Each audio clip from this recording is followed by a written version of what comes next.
Bayangkan sebuah negara yang berusaha memberi makan jutaan anak sekolah dengan makanan sehat.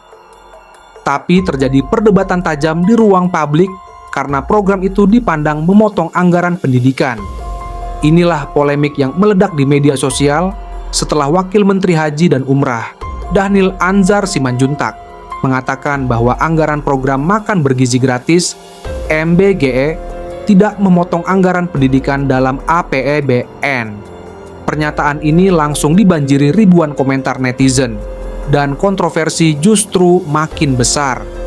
Apakah anggaran untuk MBG benar-benar terpisah dari anggaran pendidikan, atau justru menggerogoti alokasi pendidikan yang selama ini menjadi tulang punggung pembiayaan sekolah, guru, dan kualitas pembelajaran di Indonesia? Banyak pihak merasa pemerintah mendefinisikan ulang 5 juta rupiah untuk makanan sebagai bagian dari pendidikan. Sementara realitasnya pos anggaran itu nyata-nyata sangat besar dan menyebabkan ketidakpercayaan publik. Berikut fakta penting yang perlu dipahami.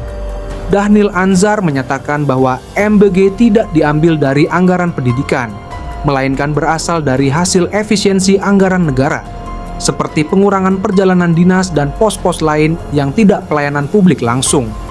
Netizen mengoreksi pernyataannya dengan merujuk pada dokumen resmi, termasuk Perpres 118/2025 yang menunjukkan bahwa lebih dari 233 triliun rupiah dari anggaran pendidikan di APBN 2026 diarahkan ke Badan Gizi Nasional (BGN) dan program MBG.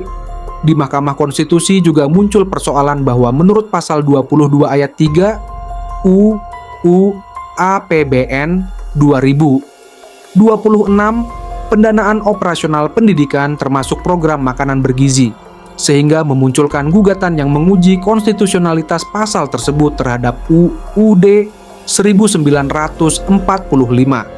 Beberapa legislator DPR menyatakan alokasi MBG yang besar, mencapai lebih dari 40% dari anggaran pendidikan, layak dikaji ulang, karena masih menimbulkan pertanyaan apakah program ini benar-benar bagian dari pendidikan.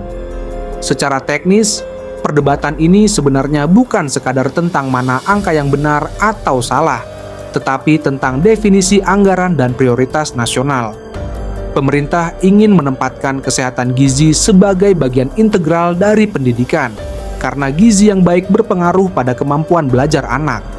Itu bisa dipahami secara filosofis, namun di sisi lain, masyarakat melihat angka triliunan rupiah itu sebagai penyedot sumber daya pendidikan inti, yaitu gaji guru, perbaikan fasilitas, beasiswa, dan kualitas pembelajaran.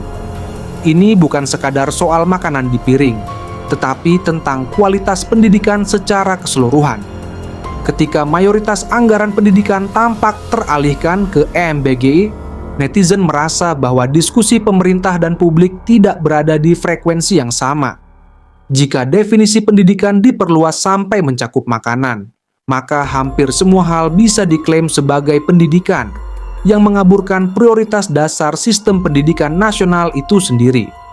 Persoalan kepercayaan juga muncul. Netizen yang mengoreksi pernyataan Dhanil merasa pemerintah tidak transparan dalam menjelaskan juknis anggaran. Tidak cukup hanya bilang hasil efisiensi, tetapi publik ingin melihat angka, sumber, dan alur penganggarannya. Saya berpandangan bahwa kritik masyarakat bukan sekadar reaksi emosional, tetapi merupakan panggilan agar pemerintah menegaskan 3 hal penting.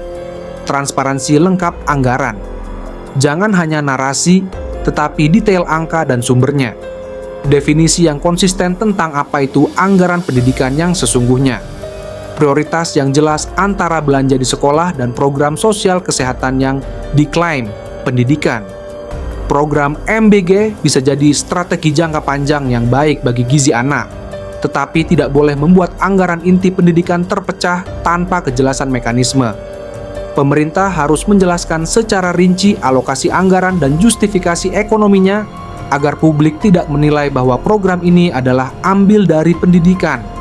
Pendukung kebijakan bisa berargumen bahwa MBG memang masuk kategori pendanaan operasional penyelenggaraan pendidikan berdasarkan UU APBN karena targetnya adalah anak sekolah yang butuh gizi untuk belajar lebih baik. Anggaran yang besar bukan berarti menggerogoti pendidikan, tetapi memperkuat fondasi pertumbuhan sumber daya manusia.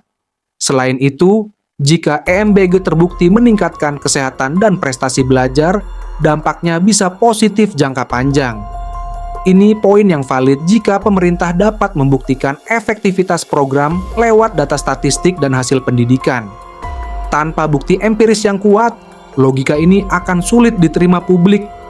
Kontroversi ini bukan hanya soal angka triliunan rupiah, ini soal kepercayaan publik terhadap pengelolaan uang rakyat, konsistensi definisi anggaran pendidikan, dan transparansi pemerintah dalam membuat kebijakan besar yang memengaruhi masa depan generasi. Jika pemerintah ingin memadukan kesehatan gizi dengan pendidikan, itu boleh. Tapi jangan sampai definisi yang terlalu luas melemahkan fondasi pendidikan itu sendiri. Dan yang terpenting, jelas lebih